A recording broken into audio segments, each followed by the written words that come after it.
Hace muchísimos años, en un valle escondido entre montañas tan altas que parecían sostener el cielo, vivía un niño llamado Lirael. No era fuerte, ni era el más rápido, ni poseía riquezas. Pero tenía un don que nadie entendía: cuando llegaba la tormenta, él no huía. Se quedaba en el umbral de su puerta, con la cabeza alzada y los ojos entrecerrados, escuchando. Para los demás, el trueno era ruido, peligro, miedo.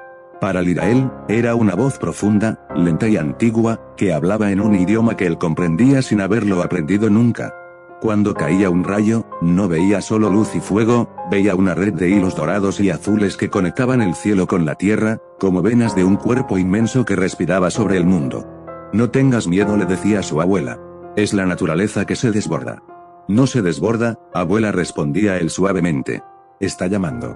Una tarde, mientras caminaba por las laderas tras una tormenta, encontró algo que brillaba entre las rocas oscuras. Era una piedra pequeña, lisa, del color de un rayo congelado. Al tocarla, no quemaba, cantaba.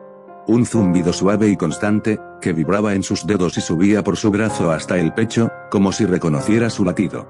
Desde ese día, todo cambió. Cuando la sostenía, el aire a su alrededor se volvía más ligero. Las chispas del fuego de la cocina bailaban cuando él pasaba. Los pájaros se acercaban sin miedo. Y cuando cerraba los ojos, ya no solo escuchaba la voz del cielo, empezaba a entender lo que decía. La piedra no era un regalo. Era una llave. Y esa llave abría una puerta que ningún otro ser había logrado cruzar en siglos. Una noche, la tormenta más feroz que nadie recordó descendió sobre el valle. Los árboles se doblaban como cañas, el viento rugía como bestia herida, y los relámpagos caían uno tras otro, rompiendo la oscuridad. Lirael sintió que la piedra en su pecho ardía. La voz del cielo ya no llamaba, pedía. Sin pensarlo, corrió hacia la montaña. Subió entre rocas resbaladizas y vientos que intentaban detenerlo. Tropezó, sangró, y cuando por fin llegó a la cima, estaba solo. Mojado, temblando, mirando hacia arriba mientras el cielo se partía en dos. ¿Qué quieres de mí?, gritó con voz quebrada. Y el cielo respondió. No con trueno, sino con un rayo que descendió despacio, como bajando una escalera de luz. No lo golpeó. Lo envolvió. Y en ese instante, Lirael comprendió la verdad más antigua del mundo.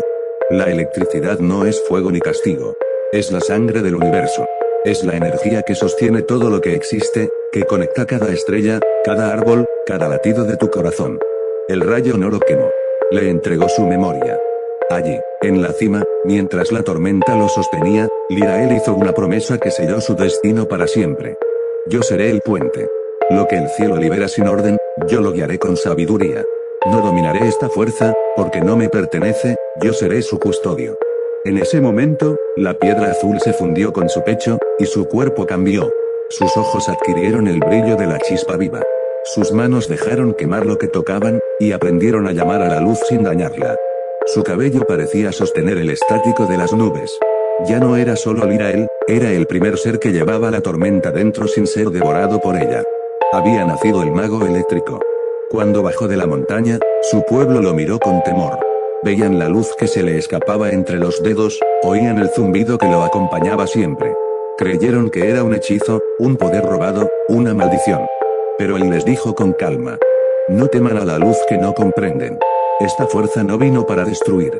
Vino para recordarles que todo está conectado. Y demostró lo que decía. Condujo rayos hacia la tierra para fertilizar los suelos agotados. Iluminó senderos oscuros para que nadie perdiera el camino. Calentó hogares sin fuego, purificó aguas contaminadas, devolvió vigor a los enfermos equilibrando la energía de sus cuerpos. Cuando llegaban tormentas peligrosas, él salía a su encuentro y las guiaba lejos de los pueblos, hablándoles como quien calma a un caballo salvaje. El mago eléctrico vivió mucho más que cualquier ser humano. Su juventud se mantenía, porque compartía la naturaleza eterna del cielo.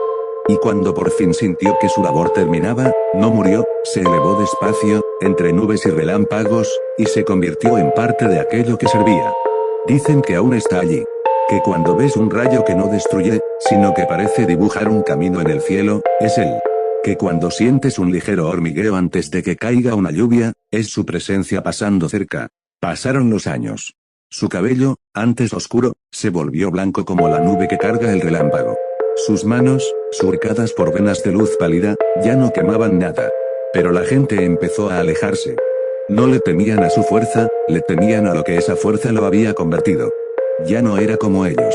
No comía con el mismo apetito, no dormía todas las noches, su respiración no se acompasaba con la de los demás. Cuando hablaba, su voz a veces tenía el eco de truenos lejanos. Cuando se emocionaba, pequeñas chispas saltaban entre sus dedos, dibujando líneas azules en el aire. Vivía apartado ahora, en la misma cima donde todo comenzó. Bajo los relámpagos, su silueta se recortaba luminosa, y el pueblo abajo lo miraba sin entender. Algunos decían que era un dios. Otros, que era un monstruo hecho de luz. Nadie se acercaba ya para pedirle ayuda. Nadie se atrevía a tocarlo. Hubo una época en que las tormentas cambiaron. Vinieron cargadas de un gris plomizo, espeso y sucio, que cubría el sol durante días. Los rayos ya no eran de un azul puro y dorado, eran negros, retorcidos, y caían con furia contra la tierra, abriendo grietas y prendiendo fuego donde tocaban. El cielo mismo parecía enfermo. Lirael lo sintió antes de verlo. El zumbido en su pecho se volvió doloroso, una punzada constante que no lo dejaba descansar. Subió una noche a lo más alto del risco y extendió las manos hacia las nubes, intentando hablar con ellas como siempre había hecho. Pero no hubo respuesta. En su lugar, una voz extraña, áspera y fría, resonó en su mente. Esto ya no te pertenece. Vuelve al polvo del que viniste. Desde las nubes descendió algo que no tenía forma. Una sombra viviente, tejida de electricidad corrompida y viento muerto. Se abalanzó sobre él como una garra, y Lirael cayó de rodillas, sintiendo cómo esa fuerza intentaba arrancarle del pecho la luz que lo mantenía vivo. Luchó sin armas, solo con lo que llevaba dentro. De su cuerpo brotaron miles de relámpagos blancos que chocaron contra la sombra en el cielo. El estruendo fue tal que se escuchó en 3 valles enteros. La montaña tembló. Las rocas se partieron. Y cuando la luz se desvaneció, la sombra se había retirado, pero Lirael quedó herido. Su brillo se había apagado por la mitad. Comprendió entonces que no era invencible. Que el poder que el cielo le había entregado podía ser desafiado. Que existían rincones oscuros, antiguos como el mundo, de donde salían fuerzas que no conocían la piedad ni el equilibrio. Bajo de la montaña esa mañana, caminando despacio. La luz en sus ojos parpadeaba ahora, como una llama que sopla el viento. Ya no se sentía dueño de nada. Era solo un guardián que había descubierto que su enemigo era más viejo y más fuerte que él. Se sentó junto al río, observando cómo el agua arrastraba ramas y tierra oscura. Pasó la mano por la superficie y ésta se iluminó brevemente, pero el brillo se apagó al instante. Algo se había roto dentro de él. Algo que ni él mismo sabía si podría reparar alguna vez. Miró hacia arriba, hacia las nubes que empezaban a alejarse. Y por primera vez en su vida, el cielo no le respondió. Desde entonces, el mago eléctrico ya no bajaba al pueblo. Se quedó en la cima, vigilando. Cuando llegaban las tormentas, no las guiaba ni las calmaba. Solo las observaba, con los ojos entrecerrados, esperando. Esperaba a que la sombra regresara. Sabía que lo haría. Y mientras tanto, reunía cada chispa, cada destello, cada gota de energía pura que el cielo le enviaba. La guardaba dentro de sí, acumulándola, dejando que creciera lenta y silenciosamente. Ya no hablaba con nadie. Ya no explicaba nada. Solo esperaba. Y en sus manos, ahora cerradas con fuerza, empezaba a crecer una luz tan intensa, tan blanca y tan antigua, que de vez en cuando se le escapaba entre los dedos y partía la nube en 2.